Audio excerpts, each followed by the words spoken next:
तो जैसा कि पिछले वीडियो में मैंने बताया था कि अगला जो हमारा टॉपिक होगा वो होगा कैलकुलेशन ऑफ एरर। और इसमें जो सबसे पहला एरर आता है वो होता है एब्सोल्यूट एरर। यानी कि जो हम लोग मैथमेटिकली जो एरर की वैल्यू निकालेंगे उसमें जो सबसे पहला टाइप का एरर आएगा जिसकी मदद से हम लोग मैथमेटिकली वैल्यू निकालेंगे वो होगा एब्सोल्यूट एरर। तो कोई अगर एक्सपेरिमेंट हम लोग कर रहे हैं और अगर हम लोग एक्सपेरिमेंट एन टाइम्स एक्सपेरिमेंट कर रहे हैं और उसमें हम लोग एन टाइम्स अलग अलग वैल्यूज़ आ रही हैं, तो उन वैल्यूज़ को हम लोग देखेंगे कि जो अलग अलग वैल्यूज़ आई हैं उसमें से हम लोग मेन वैल्यूज़ किसको लेंगे। तो इस तरीके के एरर को जो आई हैं अलग अलग वैल्यूज़ आई हैं उसमें से जो हम लोग मेन वैल्यूज़ निकालेंगे, जिस मेथड से भी वो मेन वैल्यूज़ निकालेंगे वही हम लोग की जो आएगी वो एब्सोल्यूट एरर होगी। तो ये हमारी एरर कहलाएगी एब्सोल्यूट एरर। देखते हैं इसके डेफिनेशन को। इसमें बताया गया है कि let n experiment is repeated by n times and the n observations obtained are A1 A2 dot dot dot an. The actual value can be obtained by taking the average of these observations.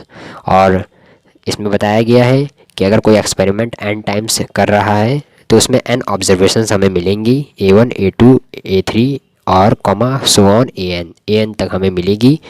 और उसमें जो actual values होगी, जिस error की actual values जो हम लोग लेंगे कि ये एरर हो सकती है इसकी एक्चुअल वैल्यू, तो उस एरर में हम लोग कैसे उसकी एक्चुअल वैल्यू निकालेंगे उसको हम लोग एवरेज लेके निकालेंगे।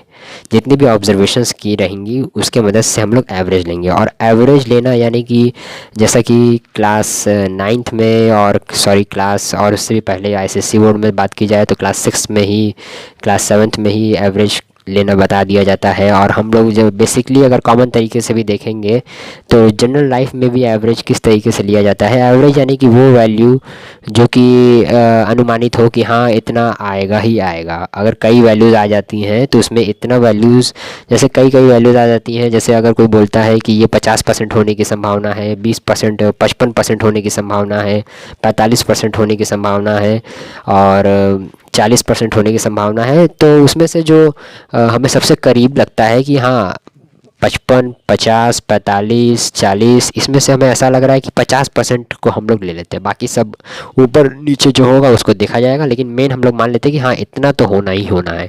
तो ये जो हम लोगों ने इतना तो होना ही होना है लिया, यही एवरेज होता है। तो इसी तरीके से मैथमेटिकली इसको हम लोग कैसे निकालते हैं उसको रिप्रेजेंट करेंगे ए मीन से, कैपिटल ए और स्मॉल में नीचे हम लोग लिखेंगे मीन, ए मीन। इसको रिप्रेजेंट करेंगे एब्सोल्यूट एरर से। एब्सोल्यूट एरर को हम लोग डिनोट करते हैं ए मीन से। तो ए मीन कैसे निकलेगा, A1 प्लस A2 प्लस हमारे जितने एक्सपेरिमेंट रहेंगे सभी एक्सपेरिमेंट की वैल्यूज़ को हम लोग प्लस कर देंगे अपॉन जितनी बारी हम लोग एक्सपेरिमेंट करेंगे उसको हम लोग लिख देंगे। अगर 5 बारी एक्सपेरिमेंट कर रहे हैं तो नीचे 5 लिख देंगे, n बारी एक्सपेरिमेंट कर रहे हैं तो हम लोग नीचे n लिख देंगे जो भी वैल्यू रहेगी। तो एब्सोल्यूट एरर निकालने के लिए हम लोग को करना क्या रहेगा कि जो पहली वैल्यू आएगी हमारी उसमें से हम लोग को जो एवरेज वैल्यू आएगी उसको हम लोग माइनस करेंगे। तो जो वैल्यू आएगी वो आएगी चेंज इन एरर, यानी कि डेल्टा A1। इसको डेल यानी कि ये जो बॉक्स टाइप का बना हुआ है ट्रायंगल, इसको बोलते हैं चेंज, यानी क्या चेंज हुआ है। देखिए यहाँ पे जो हम लोगों ने ये A1 माइनस ए मीन देखिए वो एरर है जो कि एवरेज एरर है। यानी कि अगर एक्सपेरिमेंट में देखिए, जैसे कि मैंने पिछले एग्जांपल में बताया था कि कोई बॉक्स है 5 सेंटीमीटर का, उसमें हम लोग रिप्रेजेंट कर रहे हैं कि मेज़र करने के लिए, तो किसी में 0.2 सेंटीमीटर से एरर आ रहा था, कोई स्टूडेंट 0.1 सेंटीमीटर से एरर कर रहा था। तो इसमें जो एरर अलग अलग हो रही थी उसमें से हम लोग किसको मेन एरर मानेंगे। तो सभी एरर को हम लोगों ने प्लस कर दिया, जितने स्टूडेंट्स थे जितनी बारी मेज़र करा गया उसको हम लोगों ने उससे डिवाइड कर दिया। तो जो एरर आएगा, जो एवरेज एरर आएगा उसको हम लोग सभी स्टूडेंट के एरर में से सब्ट्रैक्ट करेंगे, डिफरेंस लेंगे, जो चेंज वैल्यू आएगी उसको हम लोग एग्जैक्ट चेंज इन एरर मानेंगे। यानी कि जो एग्जैक्ट चेंज इन, ये देखिए ये हम लोग इसलिए करते हैं ताकि जो हमारी कैलकुलेशन हो, ताकि जो हमारी एरर आए वो एब्सोल्यूट आए, वो एकदम सटीक एरर आए, ताकि हमें पता चले कि हाँ वाकई में इसमें जो गलती हुई है वो गलती 0.1 सेंटीमीटर से ही हुई है या फिर 0.001 सेंटीमीटर से भी हुई है, यानी कि और एक्यूरेट। तो जो इस तरीके से हम लोग चेंज इन एरर निकालते हैं, वो सभी एरर के साथ हम लोग उस एवरेज एरर में सब्ट्रैक्ट करके निकालेंगे। और ये n टाइम्स हम लोग करेंगे। जब n टाइम्स करेंगे तो ये जो हमारी जितने भी चेंज इन एरर आएगी, यानी कि del A1 del A2 del A N तक आएगी, डेल्टा ए एन तक आएगी। डेल या फिर डेल्टा, हम डेल इसलिए क्योंकि डेल्टा ये पूरा वर्ड है और डेल हम लोग शॉर्ट में बोल रहे हैं, तो आप डेल्टा ही बोलिए, कोई दिक्कत नहीं है। डेल्टा ए एन, तो जो हमारी सारी वैल्यूज़ आएगी वो ही आएगी एब्सोल्यूट एरर, यानी कि डेल्टा A1 जो है उसकी वैल्यूज़ जो आएगी वो आएगी एब्सोल्यूट एरर।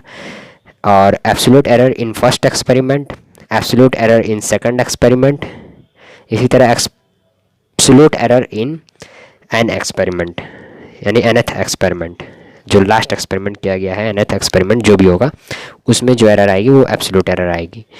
तो यहाँ पे ये जो डेल्टा A1 लिखा हुआ है, जो हम लोगों ने वैल्यू निकाला है, उसको हम लोग ये जो ब्रैकेट साइड में लगाया है, इसका मतलब क्या होता है। जैसे डेल्टा A1 जो हमारी डिफरेंस आएगी एरर में एवरेज एरर से, उसके आगे जो हम लोग ब्रैकेट लगाए हैं, मान लीजिए हमारी कोई वैल्यू नेगेटिव में आ रही है और कोई वैल्यू पॉजिटिव में आ रही है, तो एरर की ऐसा हो सकता है कि ये वैल्यू अगर बड़ी हो और ये वैल्यू छोटी हो तो जो एरर आएगी वो आएगी पॉजिटिव में, और अगर ये वैल्यू बड़ी हो ये वैल्यू छोटी हो तो सब्ट्रैक्ट करने पे वैल्यूज़ जो आएगी वो आएगी नेगेटिव में। तो इस तरीके से हम लोगों ने क्या किया कि आगे इस तरीके से ब्रैकेट लगा दिया, और ब्रैकेट का मतलब होता है मॉड। ये ब्रैकेट नहीं है एक तरीके का, ये एक तरीके का मॉड का एक साइन है। मॉड इस तरीके से, अगर हम कोई नंबर बोलते हैं 3 लिखा है तो इसके आगे मॉड लगाना है, तो हम लोग 2 स्टैंडिंग लाइन खींच देते हैं इसके अगल बगल। और ये क्या करता है कि अगर कोई भी नेगेटिव वैल्यू -3 के आगे अगर हम लोग मॉड लगा दिए, तो जब भी ये मॉड हटेगा तो इसका मतलब ये होता है कि कोई भी नेगेटिव या पॉजिटिव वैल्यू अंदर रहती है तो वो हमेशा पॉजिटिव ही होके बाहर निकलती है। अगर हमें इसका वैल्यू निकालना रहेगा मॉड ऑफ -3, तो ये आती है 3, क्योंकि ये मॉड क्या करता है कि जो सभी प्रकार की जो नेगेटिव वैल्यू रहेंगी, जो पॉजिटिव वैल्यू रहेंगी, उसको पॉजिटिव करके ही निकालेगा। यानी कि जो भी वैल्यूज़ रहेंगी जिस भी साइन में रहेगी उसमें पॉजिटिव करके ही निकालेगा। पॉजिटिव रहेगी तो पॉजिटिव निकलेगी, कोई दिक्कत नहीं है। नेगेटिव रहेगी तो मेन उसको पॉजिटिव करेगा, बात ये है। तो ये जो एरर होती है वो एब्सोल्यूट एरर होती है। दोस्तों एब्सोल्यूट एरर बेसिकली वही एरर होती है जो चेंज इन हम लोग एक्सपेरिमेंट में एरर निकालते हैं। जो चेंज इन एरर निकालते हैं एक्सपेरिमेंट में उसी को हम लोग एब्सोल्यूट एरर बोलते हैं। ये एरर दोस्तों एब्सोल्यूट एरर कहलाती हैं। तो ये जो एब्सोल्यूट एरर निकला, मान लीजिए हमारे पास जो एब्सोल्यूट एरर निकला उसको हम लोग ये जो एब्सोल्यूट एरर निकल गया, अब इसमें हम लोग ये देखेंगे कि ये जो एब्सोल्यूट एरर निकला है उसके मदद से जो चेंज इन एरर आया है, पहले एक्सपेरिमेंट में चेंज इन एरर आया है, सेकंड एक्सपेरिमेंट में, इसके मदद से हम लोग जो इसकी भी जो सबसे फाइनाइट, मतलब कि जो इससे भी जो और सटीक, देखिए ये तो सबसे पहला कैलकुलेशन होता है एरर का, एब्सोल्यूट एरर ये सबसे फर्स्ट टाइप ऑफ एरर होता है कैलकुलेशन में। इसके बाद तो और भी तरीके का एरर होता है जिससे कि हम लोग अपने प्रिसीजन की ओर, यानी कि जो एक्यूरेसी होती है उसकी ओर, जो वैल्यूज़ होती है उसकी वैल्यूज़ की एक्यूरेसी की ओर हम लोग और बढ़ते जाते हैं। यानी कि अगर हमारी एरर की जो वैल्यू की एक्यूरेसी है अगर वो एब्सोल्यूट एरर से 60% निकल रही है, तो इसके जो सेकंड मेथड है उससे हम लोग ये देखेंगे कि जो वैल्यूज़ की जो एक्यूरेसी है वो 60% से 80% पे बढ़ गई है, यानी कि और अच्छी और सटीक वैल्यू आ रही है हमारे पास। तो ये जो एरर निकली है वो आएगी आपकी सेकंड टाइप ऑफ एरर में कैलकुलेशन के जरिए, और उसका नाम है, हम लोग देखते हैं, मीन एब्सोल्यूट एरर। तो चलिए देखते हैं मीन एब्सोल्यूट एरर क्या होता है। तो दोस्तों मीन एब्सोल्यूट एरर में हम लोग जब बढ़ेंगे तो हम लोग ये देखेंगे कि जो एब्सोल्यूट एरर से हम लोग को जो वैल्यूज़ मिल रही थी उसमें अगर हम लोग उसका मीन ले लेते हैं तो ये हमें और एक्यूरेट वैल्यूज़ देगा। यानी कि मीन एब्सोल्यूट एरर वो एरर होता है जिसमें कि हम लोगों ने सारे एब्सोल्यूट एरर का मीन ले लेना है। तो ये नाम से भी देखिए क्लियर है, मीन एब्सोल्यूट एरर, यानी कि जो एब्सोल्यूट एरर रहेंगी उनका हम सबको मीन ले लेना है। और दोस्तों मीन को एवरेज भी कहते हैं, तो कहीं अगर एवरेज लिखा हो या मीन लिखा हो तो दोनों का मतलब एक ही होता है। तो यहाँ से ये जो मीन एब्सोल्यूट एरर आएगा, यानी कि जो ये एब्सोल्यूट एरर है, अगर हमने इसका मीन ले लेना है तो जो absolute error in first experiment से लेके जो absolute error in nth experiment आया था उसका हम लोगों को ऐड कर देना है, सिंपली उसी तरीके से जैसे हम लोगों ने पिछले एब्सोल्यूट एरर में किया था, और फिर उसी के साथ हम लोग डिवाइड कर देंगे उतने नंबर ऑफ एक्सपेरिमेंट से। तो ये आ जाएगा मीन एब्सोल्यूट एरर। अब जो यहाँ पे डेल्टा A1 था, यानी कि जो डेल्टा A1 यानी कि चेंज इन फर्स्ट एक्सपेरिमेंट जो आया था हम लोगों ने निकाला था, यानी डिफरेंस जो निकाला था वो आया था A1 माइनस ए मीन। तो ए मीन हम लोगों ने कैसे निकाला था, ए मीन में किया था कि A1 plus A2 plus nth AN तक ले गए थे हम लोग, फिर उसको डिवाइड कर दिए थे n से। सिंपली ये वही था जो हम लोगों ने n टाइम एक्सपेरिमेंट किया था, n ऑब्जर्वेशंस हमें मिले थे, तो उन ऑब्जर्वेशंस को सिंपली ऐड करके उतने टाइम्स जितने ऑब्जर्वेशंस किए थे उससे हम लोगों ने डिवाइड कर दिया, तो ये ए मीन निकल गया। उसी से हम लोगों ने डिफरेंस लिया, तो हम लोगों को पता चला कि क्या डिफरेंस आया है एरर में। जैसे कि वो हम लोगों ने एग्जांपल लिया था बॉक्स का, तो 0.1 जो सेंटीमीटर डिफरेंस आ रहा था 5 सेंटीमीटर से, तो वही चीज़ आपका ये चेंज इन एरर में आएगा। तो ये जो चेंज इन एरर में आ गया, इसको हम लोग को ऐड कर देंगे तो मीन एब्सोल्यूट एरर आ जाएगा, डिवाइड कर देंगे n से। तो ये मीन एब्सोल्यूट एरर हो गया। इसके बाद देखिए होता है relative error. It is the ratio of mean absolute error and A mean, यानी कि जो ये रिलेटिव एरर होता है ये बेसिकली एक रेशियो होता है, और रेशियो का मतलब होता है डिवाइड। जैसे कि डिफरेंस का होता है मतलब सब्सट्रैक्शन, एडिशन का मतलब होता है जैसे कि वो क्या कहते हैं, प्रोडक्ट का मतलब होता है मल्टीप्लिकेशन, और एडिशन का मतलब भी होता है सम, और उसी तरीके से डिवीज़न का मतलब होता है रेशियो। तो इट इज़ द रेशियो, यानी कि जो हम लोगों ने रेशियो लेना है वो डिवाइड करना है, सिंपली किसको, मीन एब्सोल्यूट एरर को ए मीन से डिवाइड कर देना है। तो जो हम लोगों ने मीन एब्सोल्यूट एरर लिया है उसको ए मीन से डिवाइड कर दीजिए, तो ये आपका रिलेटिव एरर हो जाएगा। और सिंपली जो फोर्थ टाइप का एरर होता है वो लास्ट एरर होगा कैलकुलेशन के लिए, परसेंटेज एरर। और परसेंटेज एरर में देखिए हम लोग ये करेंगे कि सिंपली जो हमारी रिलेटिव एरर आएगी उसमें हम लोग 100 से मल्टीप्लाई कर देंगे। जब कोई भी डिजिट होता है, यानी कि कोई भी डिजिट 100 हो, 90 हो, या फिर 28 हो, 57 हो, कोई भी नंबर हो, यदि आपको उसको परसेंटेज में जानना है कि वो कितना होगा, तो सिंपली आप उसको 100 से मल्टीप्लाई कर दीजिए, तो वो नंबर आपका परसेंटेज में ऑटोमेटिकली आ जाता है। कोई भी नंबर या कोई भी चीज़ है, अगर यदि आप उसको परसेंटेज से मल्टीप्लाई कर देते हैं, अगर परसेंटेज में मतलब उसको जानना चाहते हैं, सॉरी परसेंटेज में अगर उसको जानना चाहते हैं, तो सिंपली आप उसको 100 से मल्टीप्लाई कर दीजिए। जैसे कि अगर आप जानना चाहेंगे कि 0.50 ये कितना परसेंटेज होगा, तो आप सिंपली इसको 100 से मल्टीप्लाई कर दीजिए, जो भी वैल्यू आएगी, यानी कि ये इससे मल्टीप्लाई होगा तो वैल्यू आएगी 5, तो जो ये 5 वैल्यू आएगी ये 5% के बराबर हो जाएगा। तो जो भी वैल्यू आएगी वो परसेंट साइन के साथ ही आएगी। तो ये होता है परसेंटेज एरर। सिंपली जो रिलेटिव एरर था उसमें हम लोगों ने 100 से मल्टीप्लाई कर दिया, तो ये बन गया परसेंटेज एरर, परसेंटेज के फॉर्म में एक नंबर बन गया, तो इसको परसेंटेज एरर कहते हैं। अब ये जो हम लोगों ने मीन एब्सोल्यूट एरर निकाला है, रिलेटिव एरर निकाला है, परसेंटेज एरर निकाला है, और एब्सोल्यूट एरर जो इससे पहले निकाला है, उन सब का जो यूज़ है क्वेश्चंस में वो अब हम लोग देखेंगे, ताकि हम लोगों की जो कॉन्सेप्ट है वो क्लियर हो जाए। जो हमारी कॉन्सेप्ट इन डेफिनेशन से जितनी कंप्लीट हुई हैं, उसके अलावा जो हमारी बेसिक जो नीड होती है, ताकि हम लोग देखिए क्वेश्चंस इसलिए लगाते हैं ताकि हम लोगों को ये पता चल सके कि आखिर इस चीज़ का यूज़ कहाँ पे है। नहीं तो फिर हम लोगों को एक तरीके से रटना ही पड़ेगा, और अगर रटना पड़ेगा तब तो बहुत ही मुश्किल काम हो जाएगी, क्योंकि हम लोग इतनी चीज़ें नहीं रट सकते, क्योंकि रटने के लिए कुछ ज़रूरी और इम्पॉर्टेंट फैक्ट्स हैं जिनको कि आप याद कर सकते, जिनको याद किया जा सकता है, और वो याद रहती भी हैं क्योंकि वो इम्पॉर्टेंट चीज़ें हैं, वो आगे देखेंगे। लेकिन सभी चीज़ों को याद करना तो पॉसिबल नहीं है ना, सभी चीज़ें आप याद नहीं कर सकते। तो इसलिए क्वेश्चंस बनाई गई हैं ताकि आपको ये पता चल सके कि उसका यूज़ क्या है, उसका सिग्निफिकेंस क्या है रियल लाइफ में।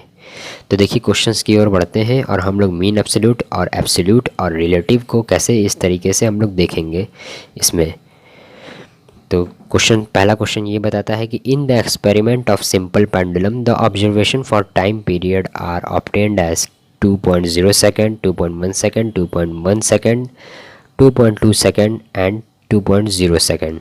Find the absolute error, relative error and percentage error. तो दोस्तों एक सिंपल पेंडुलम का एक एक्सपेरिमेंट किया गया है जिसमें कि हमें टाइम पीरियड का एक वैल्यू मिला है, अलग अलग टाइम पीरियड की वैल्यूज़ मिली है हमें सिंपल पेंडुलम के एक्सपेरिमेंट में। और ये वैल्यूज़ हमें मिली है 2.0 पहला वैल्यू, दूसरा वैल्यू, तीसरा वैल्यू, चौथा वैल्यू, पांचवा वैल्यू।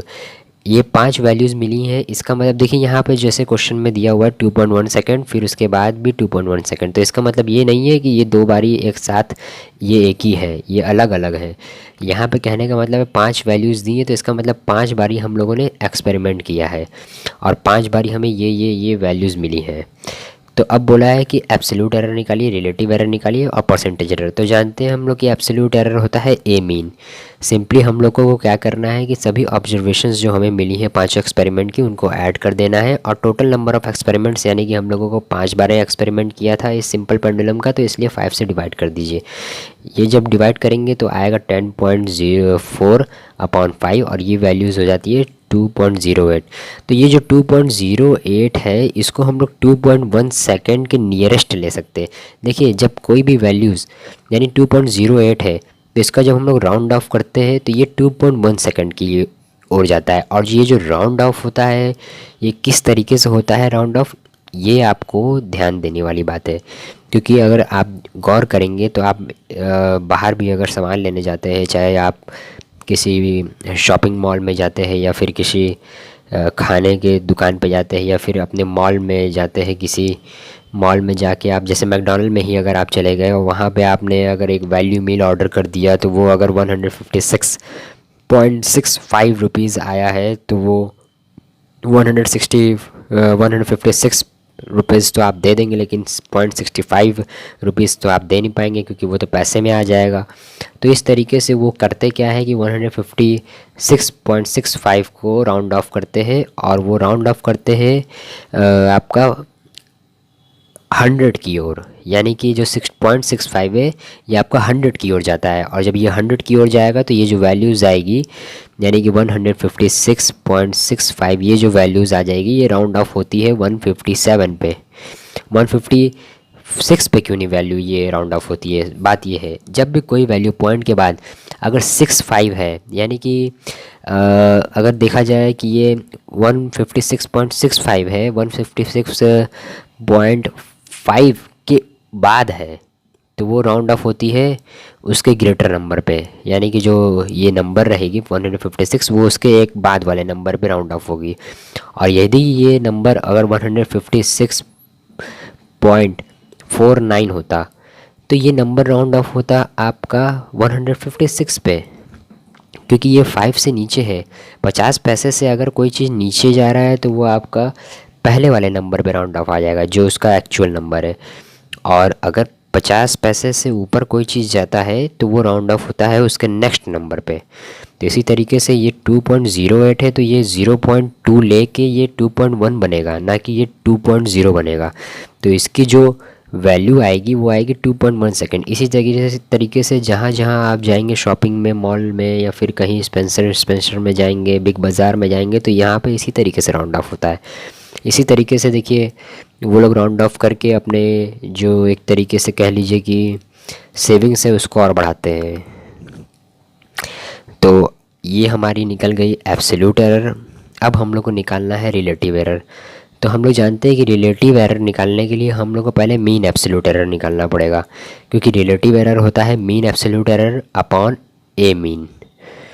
तो देखिए ए मीन निकालने के लिए सबसे पहले तो हम लोगों को क्या करना रहता है, हम लोगों ने ए मीन तो निकाल ही लिया है, ए मीन तो हम लोगों ने निकाल ही लिया है। अब हम लोग को मीन एब्सोल्यूट एरर निकालना है। तो मीन एब्सोल्यूट एरर निकालने के लिए हम लोग को क्या करना रहता है कि जो चेंज इन फर्स्ट एक्सपेरिमेंट आया है उसको हम लोगों को फाइंड आउट करना रहता है, फिर चेंज इन सेकंड एक्सपेरिमेंट जो आया है उसको हम लोगों को फाइंड आउट करना रहता है। तो जो ए मीन आया है वैल्यू उसमें से हम लोग सभी के एक्सपेरिमेंट का डिफरेंस लेंगे, यानी कि डेल्टा A1 निकालने के लिए हम लोगों को A1 माइनस ए मीन करना है। तो A1 हमारी है 2 और ए मीन आया है 2.1, तो ये 0.1 आ जाएगा, यानी कि ये 0.1 यानी कि जो डेल्टा A1 आया है वो 0.1 आया है। इसी तरीके से डेल्टा A2 आएगा ये ज़ीरो आ जाएगा क्योंकि 2.1 में से 2.1 माइनस होगा तो ज़ीरो हो जाएगा। इसी तरीके से डेल्टा A3 आएगा ज़ीरो, A4 आएगा 0.1 और A5 आएगा 0.1।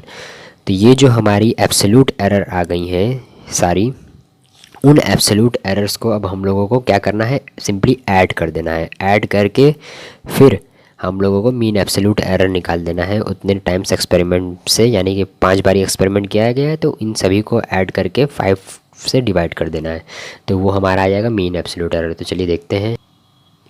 तो देखिए यहाँ से जो आपकी मीन एब्सोल्यूट एरर आ गई है वो आ गई है 0.3, यानी कि जो सभी आपने किया है delta A1 plus delta A2 plus delta A5 तक आपको ऐड कर देना है, और अगर जो वैल्यू नेगेटिव में है तो उसको आपको पॉजिटिव में ही लिखना है। वैसे तो यहाँ पे कोई नेगेटिव में आई नहीं है तो इसलिए सभी पॉजिटिव में जाएंगे, तो इसलिए 0 पॉइंट आप जब ऐड करेंगे तो 2 बारी 0 पॉइंट आपका तीन बारी आपका 0.1 आया था और 2 बारी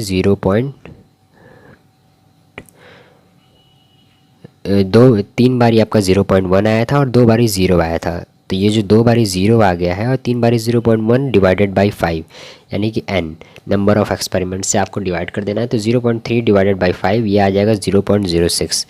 अब ये 0.06 आ गया है तो ये आपका मीन एब्सोल्यूट एरर आ गया है।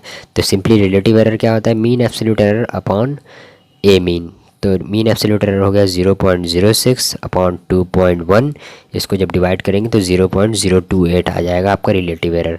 तो अब इस क्या करना है कि अब आपको परसेंटेज एरर निकालना है, तो सिंपली 100 से मल्टीप्लाई कर दीजिए। तो ये जो 0.06 अपॉन 2.1 इसको आप जब 100 से मल्टीप्लाई करेंगे तो ये 2.8% आ जाएगा। तो ये दोस्तों था आपके कुछ रिलेटिव एरर के क्वेश्चंस, यानी कि इसमें हम लोगों ने इस क्वेश्चंस में हम लोगों ने रिलेटिव एरर के क्वेश्चंस भी कर लिए हैं और मीन एब्सोल्यूट एरर के भी क्वेश्चंस कर लिए हैं और सिंपली परसेंटेज एरर के भी क्वेश्चंस कर लिए हैं। और तो और हम लोग ने ये भी चेक कर लिया है कि किस तरीके से हम लोग एब्सोल्यूट एरर को निकालेंगे, और ए मीन भी हम लोगों ने निकाला एब्सोल्यूट एरर। तो दोस्तों इसमें जो हम लोगों का जो टॉपिक था मेन कैलकुलेशन का एब्सोल्यूट एरर का, हम लोगों ने ये देखा कि किस तरीके से हम लोग इसका यूज़ करेंगे। और ये जो एरर आया है ये देखिए बेसिकली ये वो एरर है, देखिए रिलेटिव एरर से हम लोगों को और एक्यूरेसी मिल रहा है।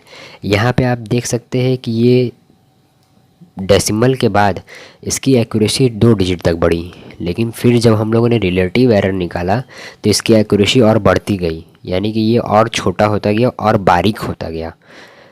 तो ये 0.8 देखिए 3 डिजिट तक इसकी एक्यूरेसी बढ़ गई। तो 3 डिजिट तक एक्यूरेसी जब इसकी बढ़ गई तो यानी कि ये और एक्यूरेट हो गया। तो इस तरीके से हम लोग जैसे ही एरर में आगे बढ़ते रहते हैं, एब्सोल्यूट एरर से मीन एब्सोल्यूट एरर पे बढ़ते हैं, फिर उसके बाद आपका हम लोग इस पे बढ़ते हैं क्या कहते हैं रिलेटिव एरर पे, तो हमारी एक्यूरेसी तकरीबन 99.9% पे पहुंच जाती है। तो ये हम लोगों ने देखा कि किस तरीके से एरर की कैलकुलेशंस हम लोग करते हैं। अब हम लोग इसके आगे देखेंगे प्रोपोगेशन ऑफ एरर, यानी कि एरर का आगे किस तरीके से यूज़ है एडिशन में, सब्सट्रैक्शन में और मल्टीप्लिकेशन में और डिवीज़न में और पावर में। ये देखिए जो मैथमेटिकल टूल्स होते हैं एडिशन, सब्ट्रैक्शन और मल्टीप्लिकेशन, डिवीज़न, अगर हम लोगों ने कोई मतलब कि एरर दिया हुआ है, यानी कि कोई अगर कोई किसी तरीके का एक फॉर्म दिया रहेगा, क्वेश्चन दिया रहेगा कि एक फोर्स किसी बॉडी पे लग रहा है और उसमें फोर्स जो लग रहा है वो मान लीजिए 10 न्यूटन लग रहा है, और उसके आगे लिखा रहेगा कि इसमें जो एरर आ रहा है वो +1 न्यूटन का आ रहा है और -1 न्यूटन का आ रहा है, यानी कि कभी 10 न्यूटन का जो फोर्स लग रहा है वो कभी 11 न्यूटन भी हो सकता है और कभी एक कम हो जाएगा, यानी कि -1 यानी कि 9 न्यूटन का भी हो सकता है।